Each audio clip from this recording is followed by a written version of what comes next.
Let's get to it. Notre Dame and Penn State in the national semifinals. Notre Dame is favored by 1.5. They're facing Penn State in the Orange Bowl on Thursday night. Both of these teams playing really well. Obviously, you don't get to this point without that. Notre Dame has won 12 straight. Penn State's only losses are to arguably the two best teams in the country, although it's hard to say that after the way Ohio State dismantled Oregon in the Rose Bowl. But I think a lot of us thought that that game featured the two best teams in the country. Ohio State coming out on top. So Notre Dame 12 straight. Penn State only losses Ohio State and Oregon. Now, one thing that was very obvious last week, and this was touched on by a couple of people, but this idea that Notre Dame is kind of built for this. And yes, that was very obvious against Georgia. This is a fast, physical team that is built in the mold of a team that can go win the national championship. You know, so I feel like that about Penn State, and I feel like that about Notre Dame, and more specifically Notre Dame because of how they played at the line of scrimmage against Georgia. You could see that they were fast and physical. You could see that it was very difficult for Georgia to win the line of scrimmage. And in the past, that's something that we would have never said about a Notre Dame and Georgia matchup. That's what it takes to win a national championship. And let's call it what it is. It doesn't mean you're built like an SEC team. It means that you're built like a team that can go win the national championship. And I believe that's the way that we should talk about it. You're built like a great college football team. And that's certainly Notre Dame and to a different extent, Penn State. I think it's pretty remarkable what Notre Dame has done through all of their adversity, really, when you're talking about the injuries that they've had. They lost 2 starting offensive linemen. They've lost 2 starting edge players. They lost All-American Benjamin Morrison out of the secondary. Mills, the defensive tackle against Indiana. They still have Xavier Watts, obviously, but they're playing this well. They beat Georgia fairly handily, even without all of those players. It speaks to the depth that Marcus Freeman has been able to develop, number one, and then recruit and stockpile on that roster. It's an incredible roster. They've done a really nice job at Notre Dame, and this matchup will no doubt test that depth. It will test how the Irish are built because on the flip side, Penn State, they have been building for this for years. Remember now, it wasn't that long ago that they lost handily to Ohio State and Michigan in their own division. They beat everybody else. They've always been able to handle everybody else. But when it came to like the elite teams in college football, Penn State was a team that fell short. And to be very candid, they fell short by a wide margin a few years ago. I think about that game. I believe it was like 2022 at Michigan. They didn't have a chance, couldn't stop the run. You know, later that year, they faced Ohio State in the shoe, and it really wasn't that close. And then it started to get a little bit closer over the years. And then this year, it was like very close. They've got a 4th down inside the 5 against Ohio State to go in and tie the game in the 4th quarter. They played Oregon as well as anybody played them all year long, in particular in the back half of the year, and in particular in a championship game environment, which they did in the Big Ten championship game. They have been building to a point where now it's time for them to have kind of like the tipping point game. Penn State needs it. They have been beating teams that they should beat for a long time. And candidly, that's exactly what SMU was, and that's exactly what Boise State was. Teams that Penn State should beat, and then they did. This is a game now that falls into the separate category. This is a tipping point game for the Nittany Lions. They need to get over that hump. James Franklin needs to get over that hump. And we'll talk about ways that they can potentially do that here in just a moment. There's obviously health questions for Penn State and Notre Dame in this game. The two big ones, Abdul Carter, the star defender for Penn State, questionable whether he's going to be able to go, how effective he will be if he's on the field with that arm-shoulder injury. He has to be on the field. I'm just telling you right now. I think that was very evident, against Boise State. His impact on the game is felt in a meaningful way because he is such a disruptive force right at the line of scrimmage. They move him around a lot. They've done a really good job. Tom Allen, the defensive coordinator, I think has done a really good job of allowing Abdul Carter to play as a free disruptor. And during the course of the year, you've seen him lined up on the second level as a linebacker, as a defensive end, obviously, rushing the quarterback. They will line him up inside and start to stunt and loop and twist with Abdul Carter lined up on the inside of the defensive line.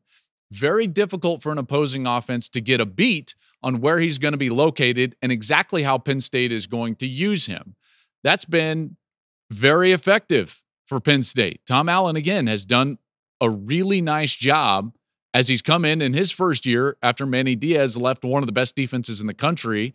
He's taking it and he's kind of put his own twist on it. But again, Abdul Carter is the cornerstone piece of that defense. They need him out there. They really need him out there, in particular with the way that Riley Leonard runs the football and kind of runs around. Now, on the opposite side, Notre Dame, they've also got this Jeremiah Love knee issue. Jeremiah Love is a dynamic back. I believe that he's one of the better backs in the country. If they would have had a better passing game, drop back passing game, I think Love actually would have been even better this year than what he was. Dynamic runner, but he's going to have that knee brace on, and we'll see exactly how effective he can be. If you're anything like me, you've been kind of like scouring the internet and the Twitter sphere, if we call it Twitter even anymore still. Just about like updates. How are these guys looking in practice? What can we expect from them in this game? I'll be honest, I was not all that confident after seeing some of the footage of Jeremiah Love in practice at Notre Dame this week. Clearly clunky with that knee brace. We'll see if he has to actually wear it during the game. You know, I'm reminded, and I know this is not as severe, but I'm reminded of a couple of years ago in, I believe it was 2022, I want to say, when Michigan went to Ohio State late in the season. And in the week before that game, Blake Corum hurt his knee against Illinois. And he left that game and didn't really return. And then all the talk was like, hey, will he be able to go? He's going to give it a go. He's going to give it a go. And he went out there and he warmed up that day. It was a cold day in Columbus. And he got one carry. And it's like the first time that he had to actually jump cut live, full speed. It was like, nope, that's not going to be available. That's what watching Love in practice reminds me of. It's 3/4 speed. It's all very, soft in terms of how he's rounding cones and getting in and out of cuts. I struggle with this idea that this hyper explosive player with great quick twitch ability is going to, with a giant knee brace, be as effective as he would normally be. So I think both of those players, Abdul Carter and Jeremiah Love, it's like jury is out on how healthy they'll be on Friday and how effective they'll be on Friday. And I think both of their teams really need both of those guys to be very good. And just real quick, like Penn State needs Carter because of the idea that Riley Leonard is so effective running the football, not just on quarterback designed runs, but then after he decides to scramble. Leonard is not going to sit in the pocket and just kind of like read things out on a long basis. He's generally like one read, maybe 1.5 reads. Maybe he gets to number 2. And if it's not there, man, he's gone.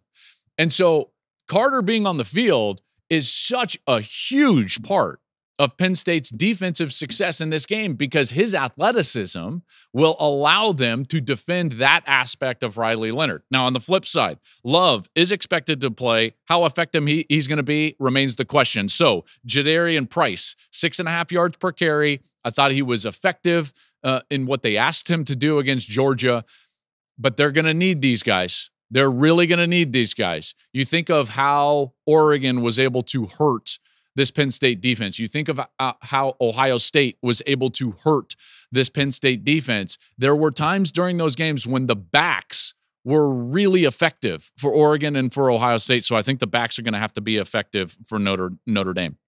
I do expect Penn State to put a decent amount of pressure on Riley Leonard, and that's not all that dissimilar to what they were facing early against Georgia. Remember, Georgia came out and was effective, I would say, rushing the quarterback. Man, they were bringing a lot of pressure.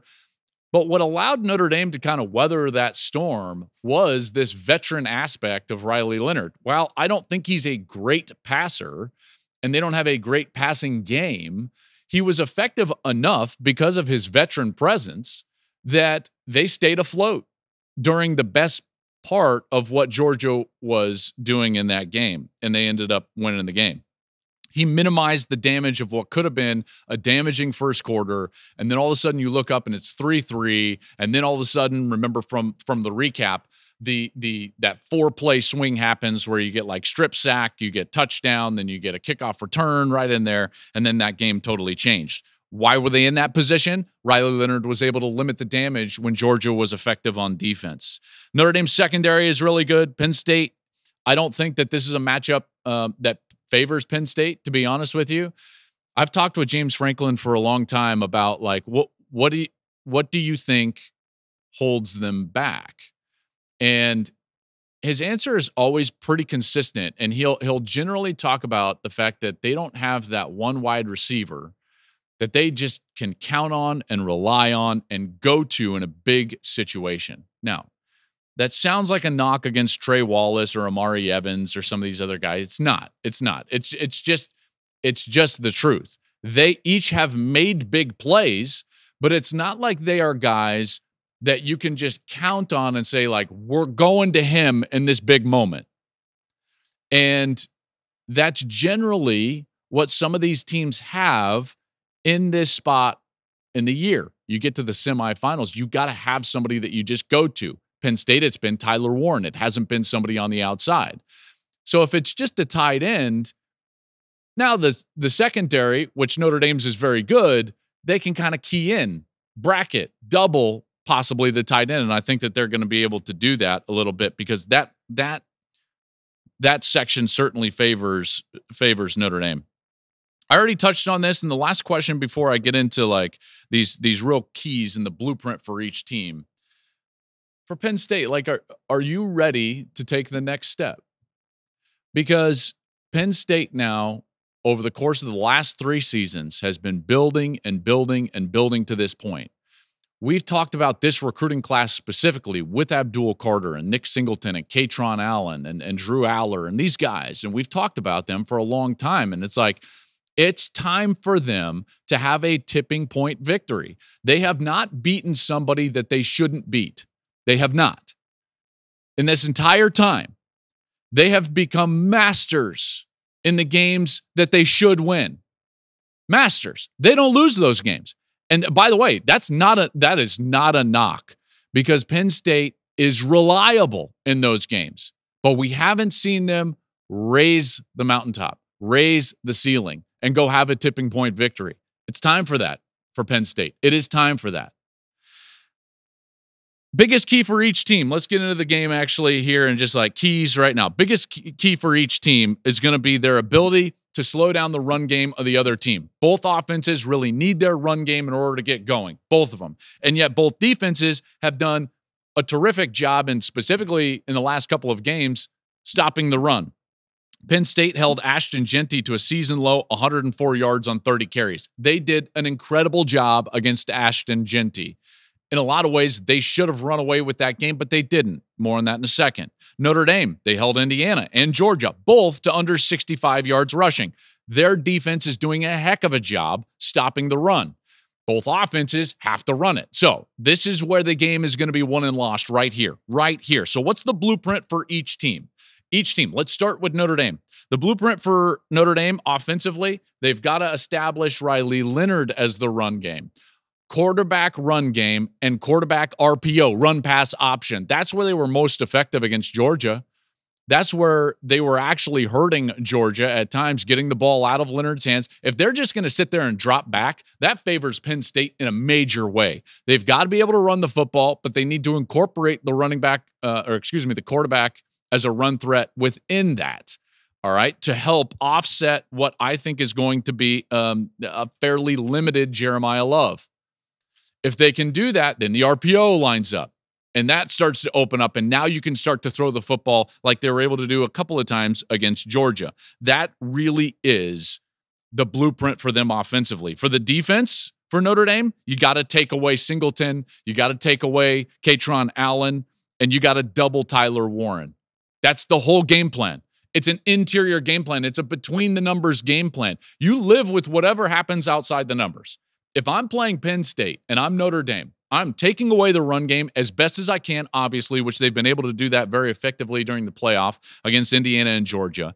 And then I've got to have at least 4 eyes, 2 sets. I've got to have a double team on Tyler Warren almost all the time. Because what we see from Penn State is that as soon as they get a critical down, a third down, something that they really need, they're going to Tyler Warren. And rightly so. He's a heck of a player. Mackey Award winner for a reason. That's the game plan defensively. Got to take away the run, got to double Tyler Warren, and put the game in the wide receiver's hands. If Warren goes off, Penn State wins.